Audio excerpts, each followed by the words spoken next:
প্রাণবন্ত এবং অনুপ্রেরণাদায়ক বার্ষিক অনুষ্ঠান, যা ভারতের গ্রামাঞ্চলে কমন সার্ভিস সেন্টার হিসাবে যেটা আমরা বলি, সেই ব্যতিক্রম সাফল্যকে তুলে ধরা হয়।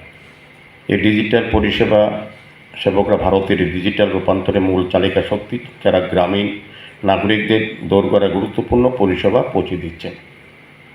আমরা জানি আমাদের এই সিএসসি সেন্টারের মাধ্যমে আমরা কী পরিষেবা আমাদের এই ভারতবর্ষের নাগরিকরা গ্রহণ করে থাকি। বিশেষ করে আমাদের রাজ্যেও উনি বলার চেষ্টা করেছেন, এখানে যে রেকর্ড আছে যে আমাদের রাজ্যে সিএসসি মডেল সফলভাবে বাস্তবায়িত হয়েছে। রাজ্যের 1178 গ্রাম পঞ্চায়েত উদ্যোগে সিএসসির আওতায় এসেছে, যার ফলে একটি শক্তিশালী ডিজিটাল পরিকাঠামো গড়ে উঠেছে। বর্তমানে রাজ্যে প্রায় 3000-ও বেশি সক্রিয় ভিএডি আছে, যারা জনগণের জন্য নানা প্রয়োজনীয় পরিষেবা প্রদান করে থাকে। তা আজকে এই দিনটাকে আমার বিশেষ ভালো লাগছে। আমাদের সিএসসি থেকে কী পরিষেবা পাই, এটা সম্বন্ধে আমাদের যারা আজকে এই সভায় উপস্থিত আছেন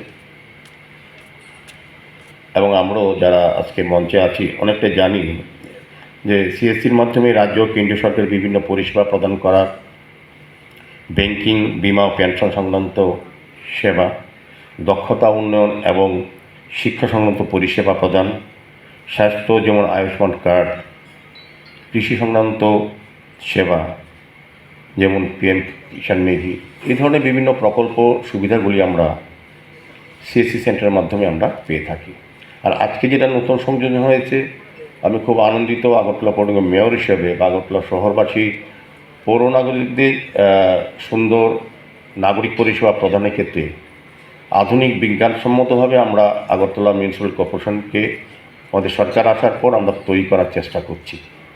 তারই একটা ধাপ আজকে এগিয়ে গেছে। আমি বলবো যে এখানে দুটি বিষয় আজকে সিএসসি সেন্টারের মাধ্যমে যে পরিষেবা দেওয়া হবে, যারা পেনশনে তাদের আর লাইফ সার্টিফিকেট আমরা অফিসে গিয়ে লাইন ধরে বা কোথাও গিয়ে কালেকশন করতে হবে না, তারা নিজেরাই ইচ্ছে করলে ঘরে বসে সেই সুযোগটা গ্রহণ করতে পারবেন।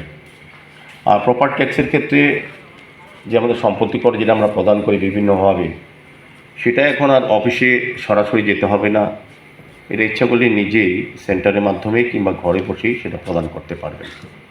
এটা নতুন একটা দিগন্ত আমি বলবো আগরতলা শহরবাসীর জন্য আমাদের এই দপ্তর। আমি সরকারকে ধন্যবাদ জানাই, যারা এই উদ্যোগ গ্রহণ করেছেন তাদেরকেও ধন্যবাদ জানাই।